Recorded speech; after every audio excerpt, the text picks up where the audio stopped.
네, 집사님 특송 감사합니다. 우리 옆에 계신 분들을 축복하겠습니다. 사랑하고 축복합니다. 네.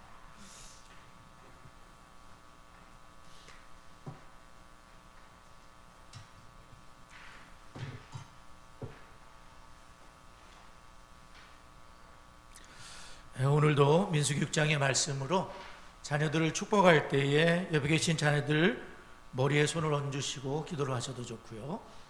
또 자녀가 없는 분들은 자기 자신이나 자녀 같은 사람을 위해서 축복하도록 하겠습니다. 시작.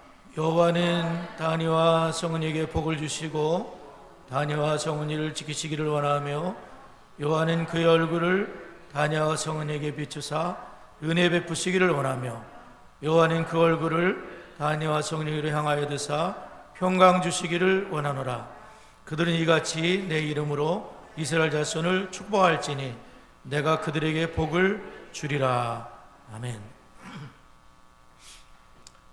오늘 저희들이 지난 시간에는 예수님께서 니고데모가 밤중에 예수님을 찾아왔는데 그 니고데모를 만나 주신 예수님에 대해서 함께 나누었습니다. 니고데모는 참 부러운 사람입니다. 그분은 산헤드린 공회의 회원이고 부자에다가 철저한 바리새인이고 또한 예의가 바르고 겸손한 사람이었습니다. 어떻게 보면 부족할 것이 하나도 없어 보이는, 잘 살고, 우리는 잘 살면은 부족할 게 없다고 생각을 하지만 그분이 예수님을 찾아온 걸 보게 되면 뭔가가 부족한 겁니다. 그래서 예수님을 찾아왔을 때에 예수님이 그 훌륭한, 인격적이고 부자이고 공회원이고 훌륭한 그분에게 첫 번째 하신 말씀이 뭐냐면 당신은 거듭나야 된다.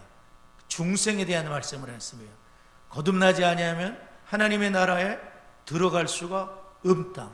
모든 사람은 죄인이기 때문에 예수 그리스도의 십자가 피로 씻지 않으면 구원받을 수가 없다.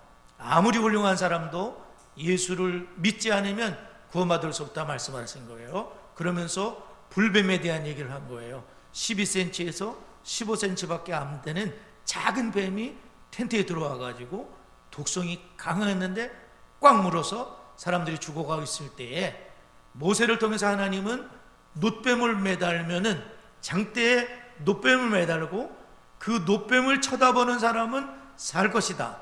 그래서 놋뱀에 다가와 가지고 그 죽어가던 사람들이 다 이렇게 해서 놋뱀을 쳐다보는 순간 몸속에 있는 모든 독이 사라진 것처럼 예수님이 십자가에 높이 달리신 이유는 왜 그렇게 되셨냐면 십자가에 높이 달리셔서 누구든지 죄의 독으로 죽을 수밖에 없는 죽어가는 사람이 예수 그리스도를 믿을 때에, 예수 그리스도를 믿음으로 바라볼 때에 그 모든 죄가 깨끗하게 씻어진다는 그것으로 예수님은 바로 놋뱀이 되시기 위해서 놋뱀처럼 십자가에 매달려서 그분을 바라보는 사람, 그분을 믿는 사람을 구원하시기 위해서 이 땅에 오셨다는 사실이에요. 니고데모는 예수를 믿었을까요?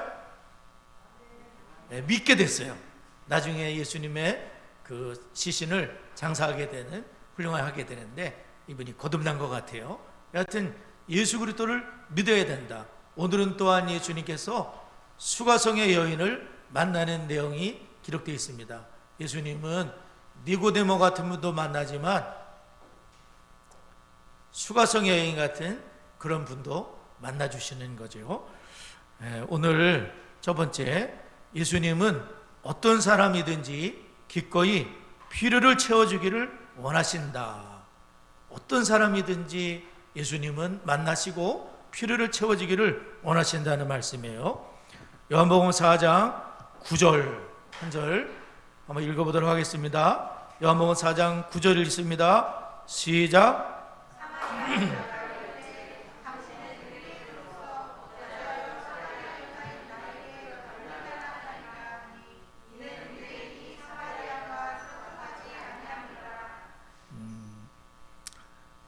저는 이 말씀을 읽으면서 어찌하여 어찌하여 사마리아 여자인 나에게 물을 달라 하나이까? 어찌하여? 유대인들은 사마리아인들과 상종도 하지 않는데 당신은 왜 나에게 말을 건네시고 물을 달라 하시고 더더군다나 나같이 천한 여인에게 어떻게 나에게 말을 걸어오십니까? 어찌하여? 그러니까 이 사마리아 여자 이분이 굉장히 충격을 받은 거예요. 그 오늘 말씀처럼 그 예수님께서 사마리아 땅을, 사마리아 동네를 갔다는 자체가 이상스러운 일인 거예요. 왜냐하면 유대인들은 사마리아 사람들을 개돼지 취급하고 사마리아 사람들이 혼혈족, 순수한 혈통을 더럽힌 혼혈족이기 때문에 이 사람들을 이방인보다 더 못한 사람들로 생각을 하고 아예 그 땅 자체를 밟는 것을 이렇게 부정하게 생각하고 사마리아 사람들이 가진 물건에 손을 대는 것도 부정하게 생각하고 더더군다나 그 사람들하고 말을 한다는 것은 생각도 할 수 없는 일이었었어요. 근데 예수님은 지금 사마리아 땅을 밟고 계시고 그 우물 곁에 지쳐서 계시고 그리고 여인이 떼약볕에 정오 떼약볕에 혼자서 물 길러 온 그 여인에게 말을 건네시며 물을 달라 하셨다는 그런 말씀이에요. 보통 여인들이 물을 길러 올 때는 선선할 때 오게 되는 거예요. 아침이나 저녁에 오게 되고 그리고 3, 4, 5 줄을 지어서 친구들과 함께 동네 사람들과 함께 오는데 이 여자분은 혼자서 물 길러 온 걸 보게 되면 동네 사람들과도 편하게 지나지 못했던 것 같아요. 그리고 이 여자분은 남편이 5명이나 있던 사람이고 현재는 다른 남자하고 동거하고 있는 그러한 여인인 걸 보게 되면 삶도 깨끗하지 못했던 것 같아요.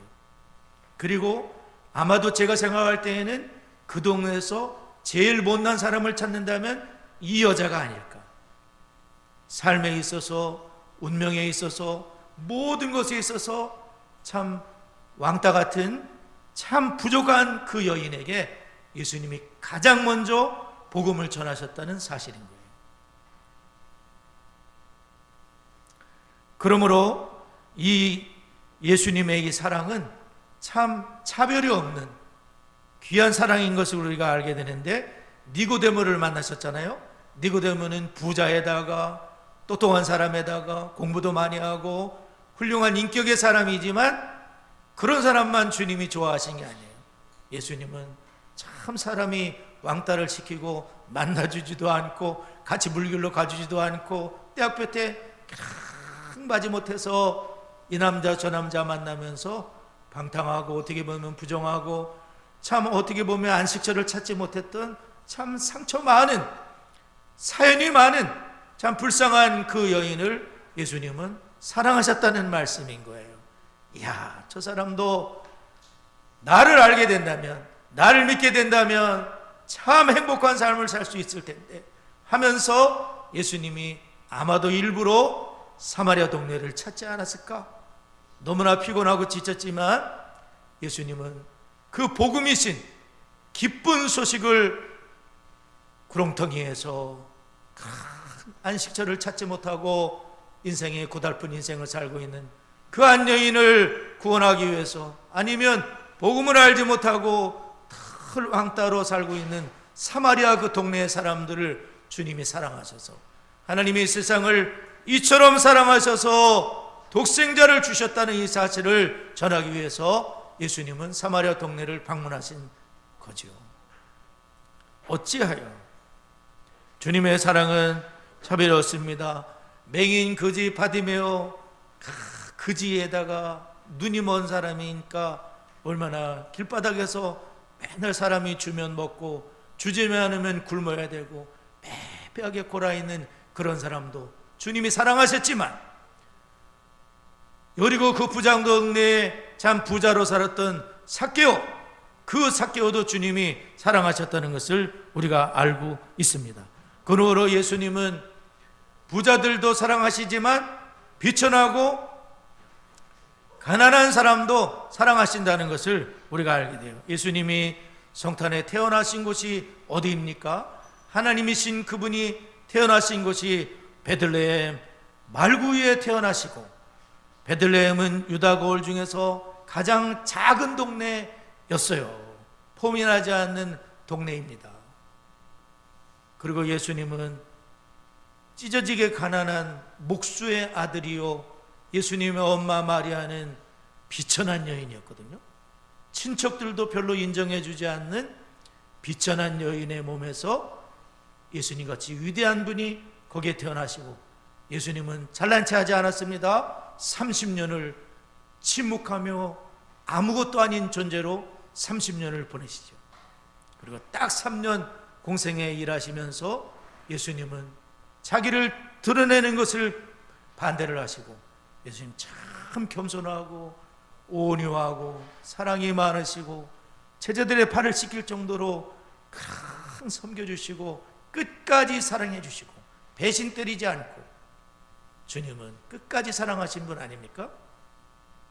예수님은 이 사마리아 여인에게도 있을 수 없는 사랑, 있을 수 없는 만남, 있을 수 없는 은혜를 베푸시니까 사마리아 여인이 처음엔 당황스러웠지만 차츰차츰, 이야, 이분이 도대체 누군가?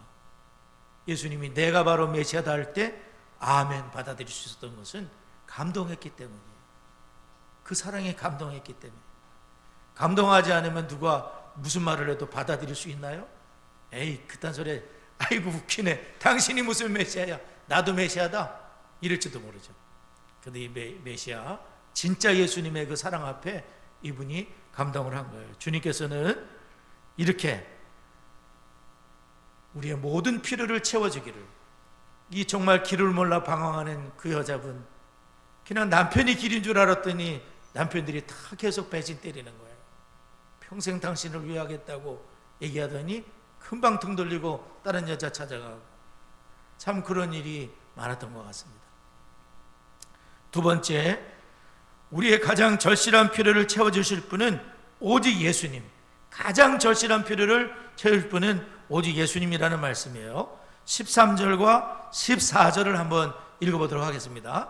우리 성경 가진 분들은 다 찾아서 읽어보겠어요. 13절 14절 시작.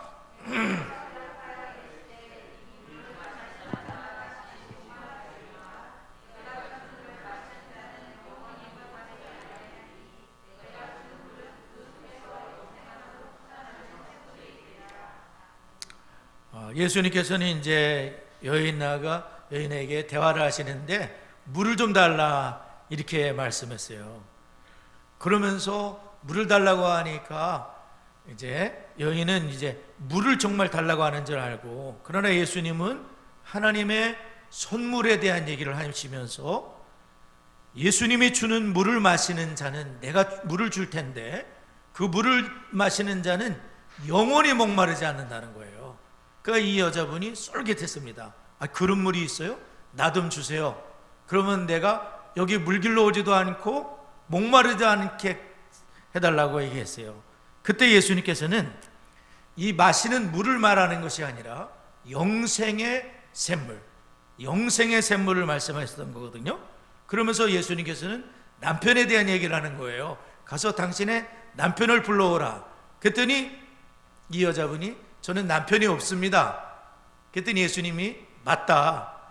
당신은 남편이 없는 게 맞아. 남편이 5명이나 있었고 지금 현재 살고 있는 사람도 남편이 아니야. 한마디로 말하면 동거를 하고 있는데 또 다른 남자 6번째 남자를 만난 거예요. 첫 번째 남자, 두 번째 남자, 세 번째, 네 번째, 5번째 계속 남편이 바뀐 거예요.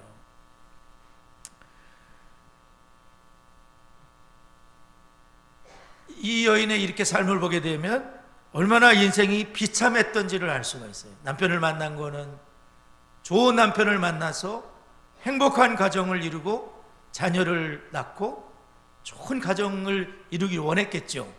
그런데 그것이 아니라 남편들로 인해서 실망을 하고 상처를 받고 괴로움으로 존철된 인생이었다는 거예요. 남편의 품에서 편히 쉴 수 있는 삶이 아니라 고달픈 삶, 지금도 혼자서 물을 길러 와야지만 먹고 살 수 있는 그러한 고달픈 인생이 되었다는 거죠. 그러면 여러분, 이 여자분에게 뭐가 가장 필요할까요? 더 훌륭한 남편이 필요하겠습니까? 아니면은 친구가 필요하겠습니까? 아니면은 원어스 쓸 수 없는 돈이 필요하겠습니까? 아니면 쾌락이겠습니까? 예수님께서 만약에 이분에게 돈이 필요했다면 돈보따리를 주셨을 거예요.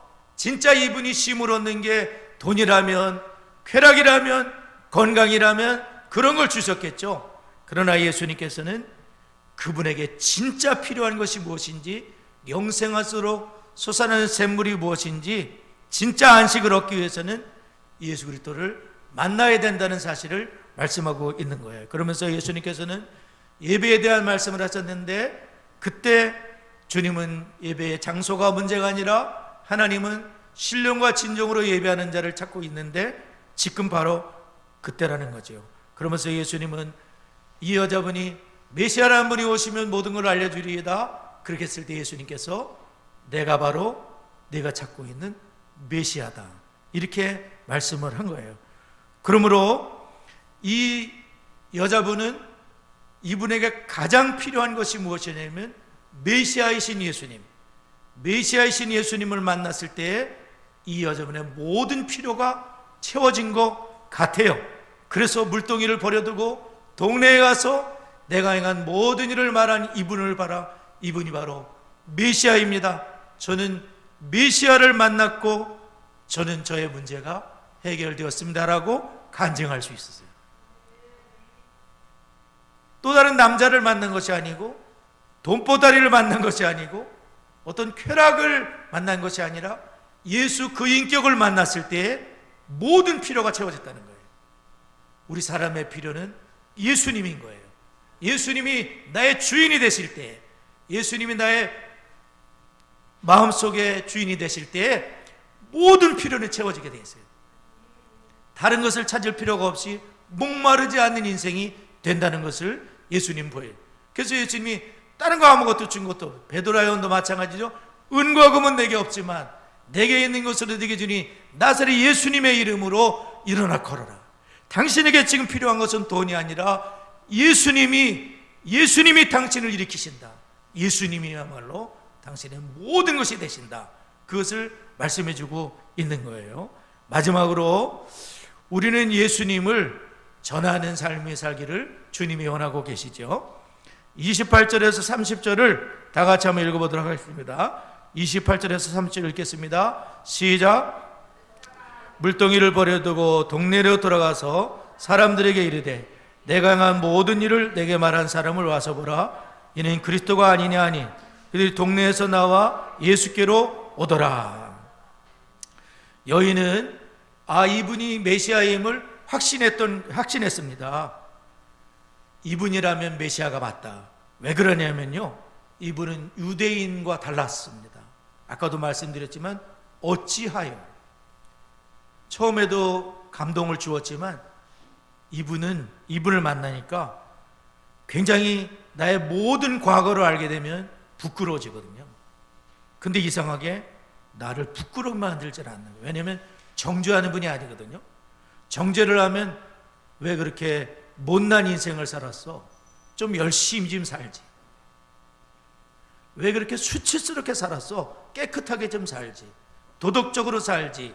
이렇게 다가왔다면 이분은 잽싸게 도망갔을 거예요.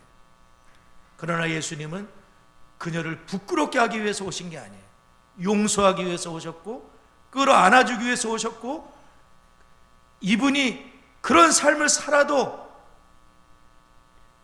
하나님 앞에 나올 수 있다는 것을 보여주기 위해서. 그래서 예수님은 그녀를 부끄럽게 하지 않았고, 외면하지 않았고, 싫어하지 않았고, 더럽다 하지 않았습니다. 밀쳐내지 않았습니다. 나를 향한 사랑, 나를 용납하시고, 나에게 관심을 가지고, 나를 용서하시고, 나에게 소망을 주시고, 나에게 생명과 만족과 안식을 준 이분을 만나니까 내 마음이 안식을 찾고 평안을 찾은 걸 보면 이분은 메시아가 틀림없다는 결론을 내린 것 같아요. 이분이라면 맞다. 이분은 사람이 아니다. 이분은 하나님이 맞다. 이분은 나의 구원자가 맞다. 그런 결론을 내렸기 때문에 동네에 들어가서 많은 사람들에게 이분을 믿어보면 좋겠다고, 이분이야말로 우리의 소망이라고, 이분이야말로 우리의 생명이라고 이렇게 간증하는 전도자가 된 줄을 믿습니다. 이분으로 해서 많은 사마리아인들이 예수님을 믿게 되었고, 이틀 동안 예수님 더 계셔요 이렇게 하면서 동네 사람들이 사마리아의 복음이 전파되는 축복의 통로가 됐는데, 예수님은 그 동네에 훌륭하고 잘난 분이 많지만 예수님은 가장 못난 여인을 택하신 거예요. 예수님의 사랑은 가장 비천한 사람도 구원할 수 있다는 것을 보여주시는 거죠. 가장 더러운 삶을 살지 못한 그 여인도 깨끗하게 하실 수 있다는 거죠. 너의 인생이 다 망가졌어도 상관없어. 예수님을 만나면 다 고쳐질 수 있거든. 행복한 인생이 될 수 있거든.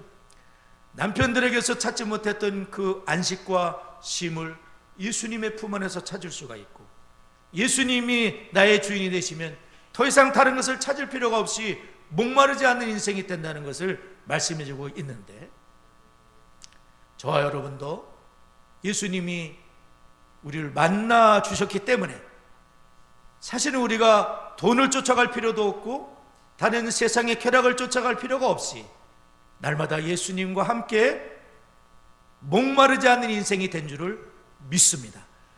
이 복음을 알지 못하는 많은 분들에게 복음을 전하는 축복의 통로가 되어야 될 줄 믿습니다. 예수님 말씀하시기를 수고하고 무거운 짐진 자들아 다 내게로 오라 내가 너희를 쉬게 하리라 말씀하셨어요. 오늘 영원한 생명의 선물로 오신 샘물로 오신 예수 그리스도를 보내주신 하나님, 이 땅에 오신 예수님으로 오신 하나님을 감사하면서 찬양하며 잠시 기도하는 자리로 나아가도록 하겠습니다.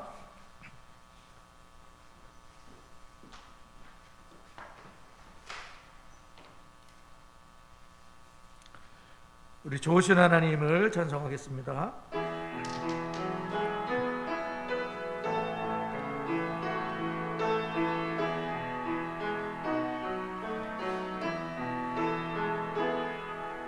좋으신 하나님, 좋으신 하나님, 참 좋으신 나의 하나님,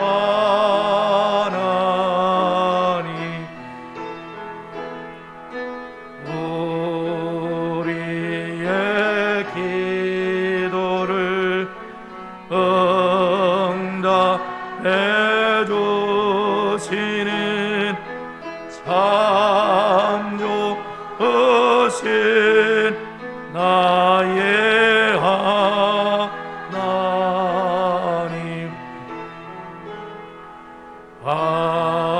한없는 축복을 우리에게 주시는 참 좋으신 나의 하나님.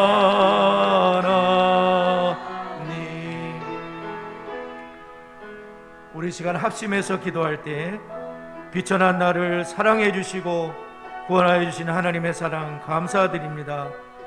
주님의 사랑 안에 살지 못한 죄를 회개하며 나아가며 날마다 영원히 목마르지 않는 샘물이신 주님과 함께 살게 해주시고 주님을 증거하는 삶을 살 수 있도록 올해 교회 표어대로 교회를 교회되게 하며 본질을 회복하며 창성의 모든 가정들이 신앙의 명문가를 꿈꾸는 세워지도록 지스교회 전목이 잘 이루어지도록 다같이 합심하여 기도합니다. 살아계신 하나님 아버지, 비천한 나를 사랑하시고 구원하여 주시고 영원한 샘물이신 주님을 믿게 하여 주심을 감사드립니다. 주님과 함께 살지 못한 주의 사랑 안에 살지 못한 죄를 용서하여 주옵소서. 날마다 영원한 샘물이 되시는 예수님과 함께 살게 하여 주옵소서. 주님을 증거하는 삶이 될 수 있도록 주님의 사랑과 주님의 은혜로 충만한 저희의 삶이 되도록 하나님 인도하여 주옵소서. 새싹주일학교 꿈의 땅 가정에 새벽에 있을 청년들을 축복합니다. 올해 교회 표어대로 교회가 교회되게 하여 주시고 교회 본질을 회복하며 신앙의 명문가를 꿈꾸는 복된 가정들로 세워지게 하여 주시고 디스교회 접목이 잘 이루어질 수 있도록 하나님 인도하여 주옵소서. 세 번째, 네 번째, 대한민국이 하나님을 경외하는 복된 나라가 되며 온 교회가 성경의 원리를 따라 가정을 이루게 해주시고 생육하고 번성하여 주의 나라를 건설하며 좋은 문화를 세우는 성도가 될 수 있도록 우크라이나 전쟁이 합당하게 종식되게 해주시고 그 땅에 예수의 복음으로 진정한 평화가 임하며 고통 중에 있는 영혼들의 눈물을 닦아주시고 주님의 사랑으로 치료해 주시도록 다 같이 합심하여 기도합니다. 하나님 아버지 감사합니다. 대한민국이 하나님을 경외하는 복된 나라와 민족이 되게 해 주옵소서. 온 교회가 성경 원리를 따라 가정들을 이루게 하여 주시옵소서. 생육하고 번성하며 주의 나라를 건설하게 하시고 좋은 문화를 세워나가는 성도들이 되게 하여 주옵소서. 우크라이나 전쟁이 아버지 합당하게 종식되게 하여 주시고 그 땅에 예수님의 복음으로 인한 진정한 평화가 임하게 하시며 고통된 영혼들의 눈물을 닦아주시고 주님의 사랑으로 치료해 주시고 하나님 은혜를 더하여 주옵소서. 하나님이 역사하여 주옵소서. 예수님의 이름으로 기도드리옵나이다. 아멘.